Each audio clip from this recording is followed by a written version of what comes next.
नमस्कार, आप capital TV Bihar देख रहे हैं। मैं हूं आपके साथ समीक्षा तिवारी। बिहार के बहुचर्चित गोलीकांड मामले में 32 साल बाद आखिरकार न्याय की जीत दर्ज हो गई है। जिस केस में सालों तक बिहार की कानून व्यवस्था और न्यायिक प्रक्रिया पर सवाल खड़े किए, उस मामले में अब इंसाफ की मुहर लग चुकी है। दरभंगा व्यवहार न्यायालय ने ऐतिहासिक फैसला सुनाते हुए इस सनसनीखेज घटना के 5 दोषियों को आजीवन कारावास की सजा सुनाई है। इन दोषियों में क्राइम के बड़े अधिवक्ता और पूर्व लोक अभियोजक जैसे प्रभावशाली नाम भी शामिल हैं, जिससे यह फैसला और भी ज्यादा महत्वपूर्ण और चर्चित बन गया है। यह फैसला सिर्फ एक कानूनी निर्णय नहीं है, बल्कि उन पीड़ित परिवारों के लिए राहत और उम्मीद की नई रोशनी है, जिन्होंने 3 दशकों तक दर्द, डर और इंतजार के बीच जिंदगी गुजारी। 32 साल तक चली ये लंबी कानूनी लड़ाई बताती है कि न्याय भले ही देर से मिले, लेकिन अगर सच और सबूत मजबूत हो तो कानून अपना रास्ता जरूर बना लेता है। इस फैसले ने यह भी साबित कर दिया है कि समाज में कितनी भी बड़ी पहचान क्यों ना हो, कोई भी व्यक्ति कानून से ऊपर नहीं होता। यह निर्णय एक स्पष्ट संदेश देता है कि कानून के सामने कोई भी पेशा, पद या पहचान ढाल नहीं बन सकती।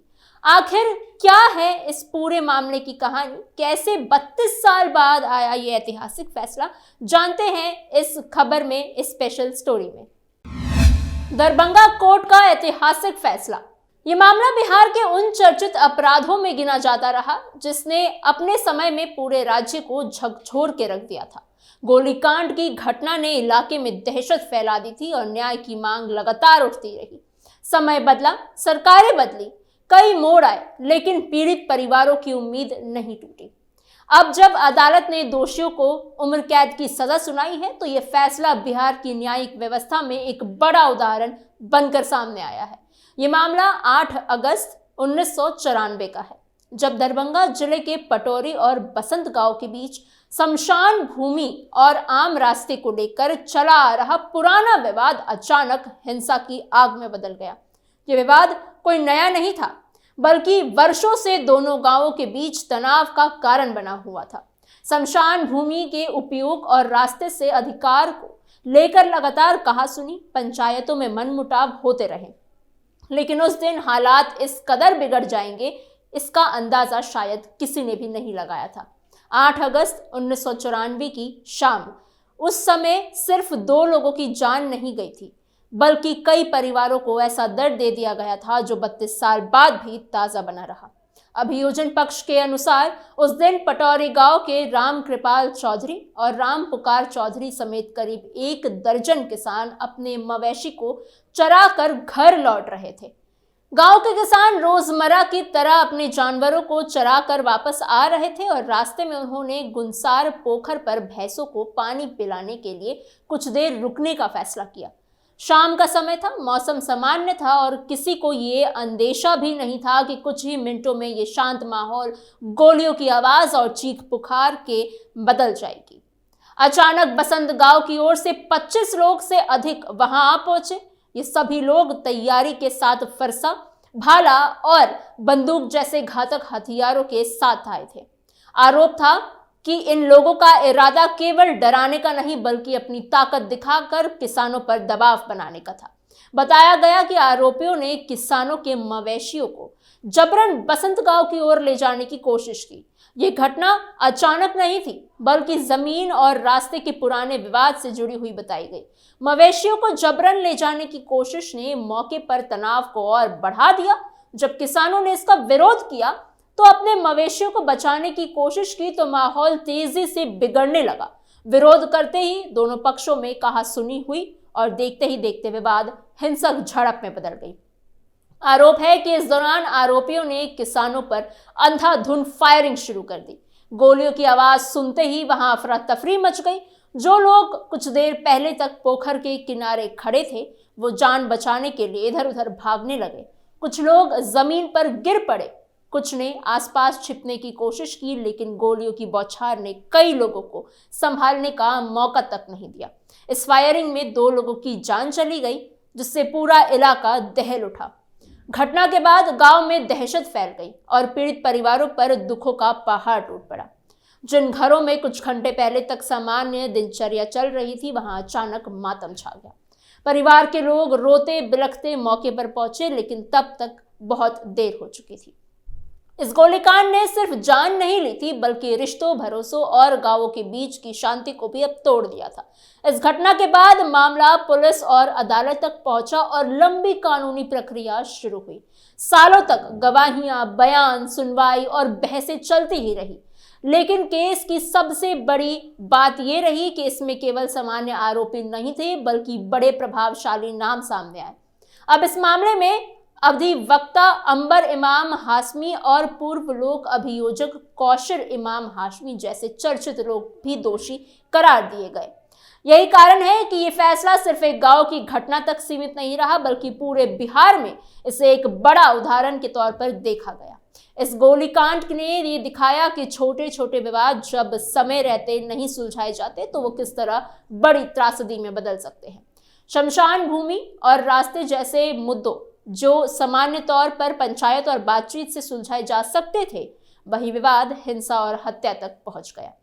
पीड़ित परिवारों ने सालों तक न्याय की उम्मीद नहीं छोड़ी और अंत में अदालत के फैसले ने उन्हें राहत भी दी। ये मामला आज भी एक कड़वी याद की तरह दर्ज है, लेकिन अदालत के फैसले ने यह साफ कर दिया है कि कानून की नजर में कोई भी व्यक्ति छोटा या बड़ा नहीं होता। चाहे आरोपी कितना ही प्रभावशाली क्यों ना हो, अगर अपराध साबित हो जाता है तो सजा तय है। 8 अगस्त 1994 की वो शाम इतिहास में एक दर्दनाक अध्याय बनकर दर्ज हुई, लेकिन 32 साल बाद आया ये फैसला न्याय की जीत का प्रतीक बन गया। न्याय तक पहुंचने में बड़ी बाधाएं। इस घटना के बाद साल 1994 में पटोरी थाना में कुल 13 नामजद और 10 से 12 अज्ञात लोगों के खिलाफ प्राथमिकी दर्ज की गई थी। उस वक्त पूरे इलाके में भय और तनाव का माहौल था। गांवों के बीच बढ़ती दुश्मनी और गोलीकांड की भयावहता ने प्रशासन को भी अलर्ट कर दिया था। पुलिस ने मामले की गंभीरता को देखते हुए तत्काल केस दर्ज कर जांच शुरू की। प्राथमिकी में जिन 13 लोगों को नामजद किया गया था, उनके साथ साथ कई ऐसे चेहरे भी थे जिनकी पहचान उस समय स्पष्ट नहीं हो सकी थी। इसी कारण 10 से 12 अज्ञात आरोपियों का भी उल्लेख किया गया, ताकि जांच के दौरान सामने आने वाले तथ्यों के आधार पर आगे की कार्यवाही की जा सके। जांच जैसे जैसे आगे बढ़ी, मामले में कई बड़े मोड़ आए। पुलिस के बयान दर्ज किए, घटनास्थल का निरीक्षण किया और उपलब्ध साक्ष्यों को इकट्ठा किया। लेकिन इसी बीच एक अभियुक्त रंगदार हाशमी फरार हो गया। फरारी ने इस केस को और पेचीदा बना दिया, क्योंकि एक अहम आरोपी का हाथ से निकल जाना जांच एजेंसियों के लिए चुनौती बन गया। इसके बावजूद पुलिस ने अपनी प्रक्रिया जारी रखी और कुल 12 अभियुक्तों के खिलाफ आरोप पत्र समर्पित किए। यानी जांच में पर्याप्त आधार मिलने के बाद पुलिस ने अदालत में चार्जशीट दाखिल कर दी और मामला न्यायिक प्रक्रिया में प्रवेश कर गया। इसके बाद शुरू हुआ ट्रायल, जो कि इस केस का सबसे लंबा और सबसे जटिल हिस्सा साबित हुआ। अदालत में सुनवाई के दौरान 2 अन्य अभियुक्त भी फरार हो गए। ऐसे में उनके मामलों को मुख्य केस से अलग कर दिया गया, ताकि जो आरोपी अदालत के सामने उपलब्ध है, मौजूद है, उनके खिलाफ सुनवाई आगे बढ़ाई जा सके। इस तरह केस की सुनवाई टुकड़ों में बढ़ती चली गई। एक तरफ फरार आरोपियों की तलाश और उनकी गिरफ्तारी का दबाव था, तो दूसरी तरफ अदालत में मौजूद अभियुक्तों के खिलाफ न्यायिक प्रक्रिया को आगे बढ़ाने की चुनौती।